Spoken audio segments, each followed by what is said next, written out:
नमस्कार दोस्तों, स्वागत है आपका A to Z स्टोरीज अद्भुत ऑफिशियल पर।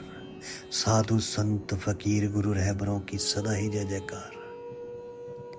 एक समय दिल्ली के बादशाह ने जब संत कबीर साहब जी से 13 गाड़ी कागजों को 2.5 दिन यानी कि 60 घंटे में लिख दे, उन्होंने कहा तो मैं मान लूंगा कि आप ही परमेश्वर रूप हो। आप ही परमेश्वर रूप हो, दिल्ली के बादशाह ने कहा। तो कबीर साहब जी ने अपनी डंडी उन 13 गाड़ियों में रखे कागजों पर घुमा दी। उसी समय कहते हैं कि सर्व कागजों में अमृतवाणी संपूर्ण आध्यात्मिक ज्ञान लिख दिया। अब राजा को विश्वास हो गया, परंतु अपने धर्म के व्यक्तियों यानी कि वो मुसलमान था ना राजा, अब मुसलमानों के दबाव में उन सर्व ग्रंथों को दिल्ली में जमीन में गड़वा दिया गया। अब कबीर सागर के अध्याय कबीर चरित्र बोध ग्रंथ में पृष्ठ 1834-1835 पर कहते हैं कि गलत लिखा है कि जब मुक्तामणि साहब का समय आवेगा और उनका डंडा दिल्ली नगरी में गड़ेगा, तब वे समस्त पुस्तकें पृथ्वी से निकल जाएंगी। सो मुक्तामणि अवतार धर्मदास के वंश की 13वीं पीढ़ी वाला होगा। अब कुछ लोगों का मानना है कि ये बात सत्य नहीं, क्योंकि कुछ लोगों का मानना है कि उस गद्दी पर 14वें वंश गुरु श्री प्रकाश मुनि नाम साहेब विराजमान है। अब 13वें वंश गुरु श्री उदित नाम साहेब थे, जो 2013 से 15 वर्ष पूर्व 1998 में शरीर त्याग गए थे। यदि 13वीं गद्दी वाले वंश गुरु के विषय में ये लिखा होता तो वे निकलवा लेते और दिल्ली झंडा गाड़ते। ऐसा नहीं हुआ तो वे 13वां पंथ धर्मदास जी की वंश परंपरा से नहीं है। फिर कबीर चरित्र बोध के पृष्ठ 1870 पर कबीर सागर में 12 पंथों के नाम लिखे हैं, जो काल ज्योति निरंजन ने कबीर जी के नाम से नकली मंथ चलाने को कहा था, नकली पंथ चलाने को कहा था। उनमें सर्वप्रथम नारायण दास लिखा था। 12वां पंथ गरीबदास का लिखा है। वास्तव में प्रथम चूड़ामणि जी है, जानबूझकर कांट छांट की है। उनको याद होगा कि परमेश्वर संत कबीर साहब जी ने नारायण दास जी को तो शिष्य बनाया ही नहीं था, वे तो श्री कृष्ण के पुजारी थे।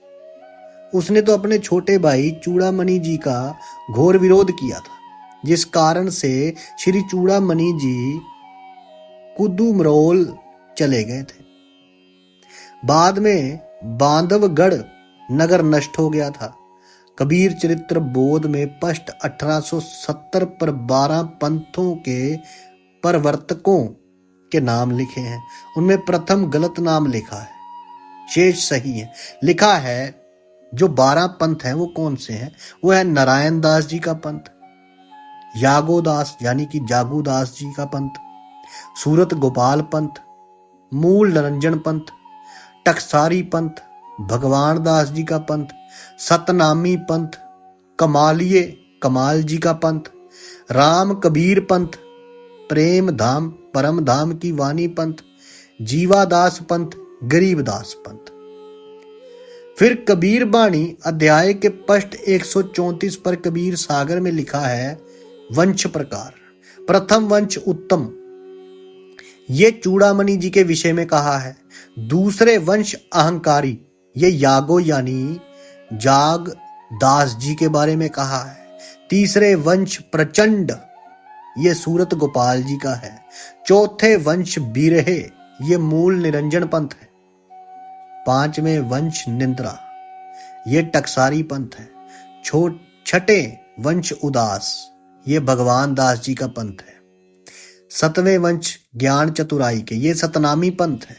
8वें वंश द्वादश पंथ विरोध, ये कमाल जी का कमालिये पंथ है। 9वें वंश पंथ पूजा, ये राम कबीर पंथ है। 10वें वंश प्रकाश का, ये परम धाम की वाणी पंथ है। 11वें वंश प्रकट पसारा, ये जीवा पंथ है। 12वें वंश प्रकट होए उजियारा, ये संत गरीबदास जी गांव छुड़ानी, जिला झज्जर, प्रांत हरियाणा वाला पंथ है, जिन्होंने कबीर साहब जी के मिलने के पश्चात उनकी महिमा को तथा यथार्थ ज्ञान को बोला, जिससे कबीर साहब जी की महिमा का कुछ प्रकाश हुआ। 13वें वंश मिटे सकल अंधियारा, ये यथार्थ कबीर पंथ है जो सन 1994 से प्रारंभ हुआ था। तो यहां था कि कबीर साहब को जब दिल्ली के बादशाह ने कहा कि 13 गाड़ियों में वो जो है उसे लिख दो, तो कबीर मैं आपको परमेश्वर मानूंगा, परमात्मा रूप मानूंगा। अब संत तो होते ही परमात्मा के रूप, अब वो देखने के बाद फिर दिल्ली का बादशाह माना उन्होंने। और 12 पंथों का जो ज्ञात है, जो ज्ञान है, वो आपके साथ साझा हुआ है। जल्दी मिलते हैं एक और नई वीडियो के साथ। साधु संत फकीर गुरु रहबरों की सदा ही जय जयकार। आपके भीतर बसे उस परमात्मा को मेरा प्रणाम। आप सबका धन्यवाद।